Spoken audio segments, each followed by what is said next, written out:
years ago, we decided to start transforming our backyard. We knew that we wanted edible plants that thrived on neglect, but we also wanted it to be pretty and beneficial to butterflies, birds, and our surrounding nature. We weren't sure how to get started, so we started watching YouTube videos and found Pete Canaris from Green Dreams. We scheduled a visit with Pete, and in less than 2 years, this is our backyard garden transformation.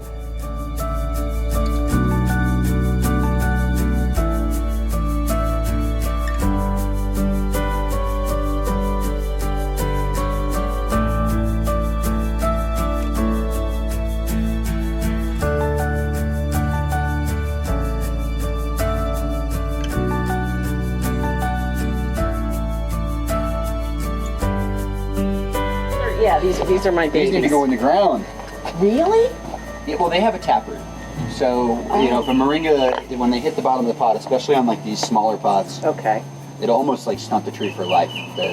Really? The taproot will start to do like a spiraling type thing, and Okay. it'll girdle itself out. And really, they want to be in a very well-draining, sandy, crappy soil. So commercially, they grow these trees about like 3 foot apart and just keep them maintained where you're harvesting the leaves. Yeah, so we were thinking about putting the moringa in front of the photocarpus here. So, because we have we have a lot of area here. The best thing to start with this is your tree spacing. You know, you get your bed figured out, do your tree spacing, figure out, you know, what you're going to be comfortable with the planting. You know, so we have a long bed kind of coming along this whole thing, and then we're spacing our trees kind of at the same distance. You almost have those flags. They're probably about 10 foot. So you have a tree, you know, you have a tree.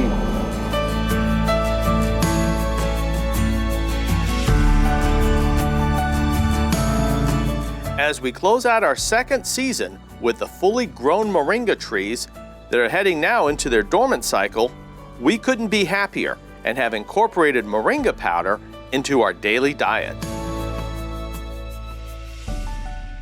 You know, if you're keeping them pruned like I spoke about, Yeah. I feel like this is prime real estate to make the bed bigger too, and also to get some more of these fruit trees in. Okay. You know, I mean, there's strawberry trees. There's so many different. There's more room for smaller, you know, bushes like the Barbados cherry. Like another one I really like to work with quite often. That could work along the back here where it's a little shadier. It's the tuck. It's 22% protein by weight. It tastes delicious. It tastes like raw peas. Wow. It's up there with moringa as far as nutrient value. Okay. Not quite all the way as far as protein goes. Sure. But awesome perennial vegetable plant to kind of fill in the back area over here. Yeah, this one's ready to go.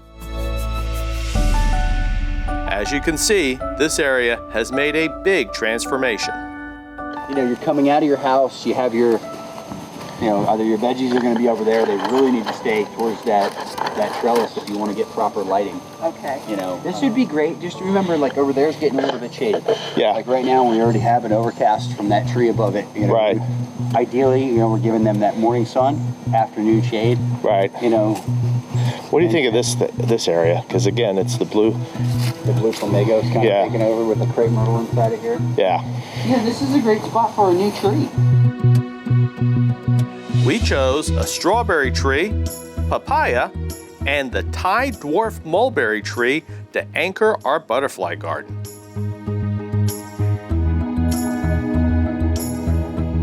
And I like the texture of the papaya.